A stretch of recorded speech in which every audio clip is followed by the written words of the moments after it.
Hey everyone, good morning. It's Rob Folia and Jessica Klein with Folia Properties at Keller Williams Realty here in Nashville. And we're coming to you live today to talk about the real estate market and to go over basically what we're seeing with the most up-to-date real estate stats and what this means for you as a home buyer or as a potential home seller. And you ready to get started, Jessica? Yeah, I'd love to talk about this major drop that we're seeing here in the homes for sale. This picture on the screen. Yes, most definitely.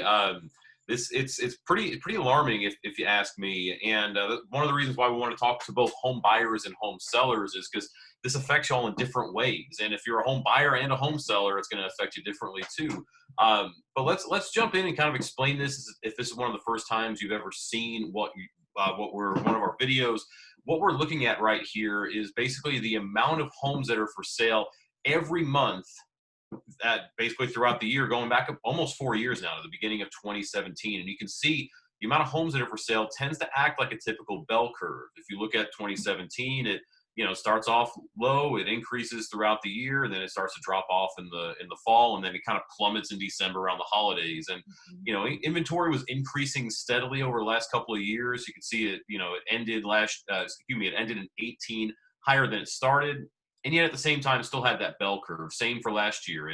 It was increasing, and yet it ended higher than it was last year. This year we're seeing somewhat of a dramatic change, and you can see right here that it started off as with 17,000 homes for sale in January, and now we're at 11,000, and that's across our entire MLS, the entire Middle Tennessee market. And that's the lowest, and maybe the lowest we've ever seen. I'm going to go back and pull it up here in a second, but that's crazy, isn't it, Jessica?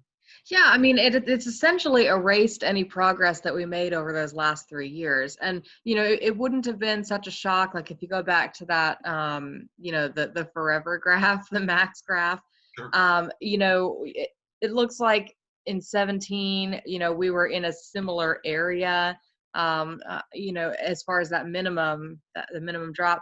And if we had just smoothly gone from 17 to 18 to now, it wouldn't be such a big deal. However, those years in between 19 and 20, we were making great progress. So it's just an unexpected turn. And I think that we can all guess kind of what's causing a lot of that.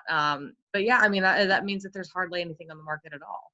Well, absolutely. And you said great progress a couple of times right there. And let me make sure I explain this to anybody watching. What we're talking about is great progress toward a balanced market. Because an extreme seller's market, which is what this is, which is what we saw in 16 and 17. I mean, it's great for a home seller. And for a home buyer, though, it's kind of rough. And for most home sellers trying to buy a home as well, unless you're moving out of the area or you're going to go to renting or whatever the case may be. And so, I mean, if you're a home buyer, then it makes it challenging for you as well. And so, and Jessica, when you're saying great progress, just to explain that, that's kind of what we meant. And we were getting back to, like you said, kind of the amount of homes for sale. And we can even pull up this graph, which is months of supply, because this right here, as we've talked about before, is kind of the old Mendoza line, if you know the baseball term of kind of what a balanced market is, 6 months of supply.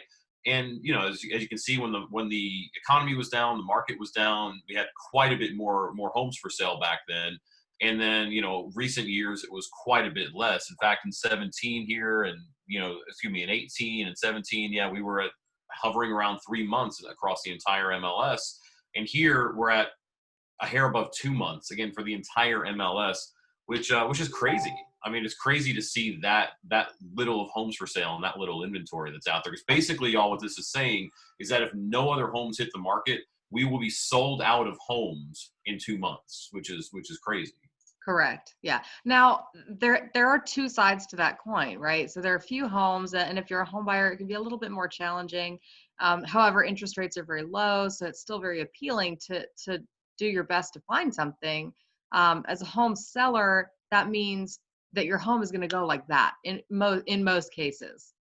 So it's a very appealing time to sell a home, and we can do so much to make sure, like if you work with us on both sides, we can get you a home to move into before your current home sells, and there's flexibility there. So while this is a dramatic situation, there are two sides to the coin, and it can be a positive thing. Well, yeah, and let's talk a little bit more about that. So you're absolutely right, Jessica. As a home seller, it's a phenomenal time to be in real estate, because as a home seller or as a listing agent, because I mean, roughly 60 to 70% of our business is listings. And, as a listing agent, it's a great time to sell, because yes, we can, as long as we're priced correctly and we execute our marketing plan like we do, there's no reason we shouldn't have, offers pretty much immediately, and be able to take care of you. So you're not having to worry about a lot of showings, and just having to go through a prolonged process. It's a great time to be a home seller. The flip side of that coin, like I said, is as a home buyer, it makes it a challenge. I mean, we've got multiple buyers that we're currently working with, Mhm. and there's just no inventory. I mean, Right. we'll see. I mean, we've got one set of buyers, and I'll leave their names out of it, just but they got anyway, we're looking for a great home over in Wilson County for them, and there's just nothing popping up. And it's this is a big reason why, just because there's no inventory out Right. Now, I there. will say it's still worth looking. I don't know if anyone noticed, but I have a new background here. Mhm. So we do have a lot of success stories where people, like myself and my fiance have found great homes, and it's absolutely still possible to find a home. I'm sure that everyone sees on their Facebook, people moving and having success stories there. So it's just making sure you're working with the right person. Absolutely, Jessica. Well said. Because yeah, I don't want to scare off any buyers by looking at stuff like this. The reason I say that, though, is we're typically, when we're talking about the process of buying a home, normally it takes about 3 weeks to find the right property. It can be quicker, it can take a little bit longer, and that's going out there looking at about 2 to 3 homes in a week's time. Normally about 5 to 6 homes, and we're finding the right property for a buyer. If it's still taking 5 to 6 homes to find the right find the right property for that buyer, and we're only looking at one home every 2 weeks, just know that the process may take a little bit longer. And every market's going to be different, y'all. Like, this is the entire MLS, so this is all of Middle Tennessee. Let's just type in Nashville. Let's see what happens when we type in Nashville. I mean, we're still seeing this insane drop off. I mean, again, you're still seeing that typical. It's a not as smooth of a bell curve when we're looking in just one city, and yet it's this drop off typically happens from November to December. Same here, Right. November to December. Whereas here, August to September, it's an insane drop off. Um, just Yeah, let's and type. that brings up another point. Yeah. We didn't talk much about this week. However, we've talked about it in the past that we almost have, like, given the current social and, and economic climate, um, it's almost like we cut a few months out of the year, and we are now, as far as the market goes, where we would expect to be in December. So it'll be really interesting to keep looking at this and see what happens for the last few months in the year. And that's how, as the market goes in terms of the amount of homes for sale, the amount of demand is still out there, because Mhm. typically we still sell homes in December and January and February. It's just the as you can see right here, the amount of homes that are out there are typically lower than normal. I'm just curious, since we typed in Nashville. What if we typed in, say, Murfreesboro? What happens if we type in Murfreesboro? Is it going to be the same type? Wow, that's Ooh. even more of a drop off. Yeah. July to August to September. That's even crazier right there. Um, let's just pick another city close by. Franklin. Let's just say Franklin. Oops. If I could type, like, I could we could do that. But let's see. Let's type in Franklin. St. Wow, look at that. Yeah. It's just as crazy here from June to July to August to September. I mean, long story short, y'all, what we're saying right here is that we need inventory. So I know we've done a few videos recently talking to home sellers, why it's a good time to sell. Just to summarize, though, even if we're not telling you to sell your home if you have no desire to move, that's not what we're saying.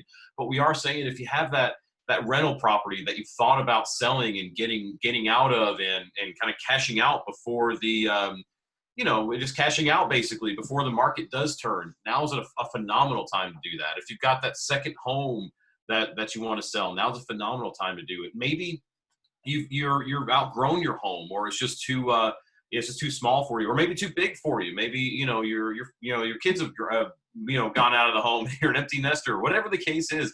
If you've thought about moving, now is the time to do it, because you can take advantage of these optimal conditions as a seller. And the cool side about that, if you're going to be buying as well, you can really dictate a lot of the terms when you're selling, and we can have a Mhm. prolonged closing and find you a great home. And there's a lot we can do inside the process. We don't need to get into all that now, but obviously if y'all have a question and you're seeing this, reach out to us and we're happy to answer. Yep, absolutely. Well, I think that's good for right now. We probably cut it off, Jessica, unless there's anything we missed. What do you think? No, I think that's it. I'm looking forward to next month, and hopefully we'll see some stabilizing in the Absolutely. data next month. Yeah. Most definitely, because I was hopeful before I pulled this up today. I was hopeful that this would not have been this insane drop off, and that we'd be maybe seeing it level out a little bit, because that's what we need in this market, and we're not seeing that. And but if y'all have a question, if you're curious about what it looks like if we didn't pull up your city, and obviously these numbers are going to change depending on what price point we're looking at as well. I mean, there's a lot that goes into this. If you've got a question, reach out to us. You can email us, info@foliaproperties.com. You can actually text us or call us, 615-591-5665. You can comment here on the posts as well, and we're happy to answer your questions. Before we sign off, are there any comments on the live feed? Nope, not currently. All right, cool. We all thank y'all for tuning in, and if you need anything, give us a shout. Thanks, everybody. Thanks, y'all. Bye.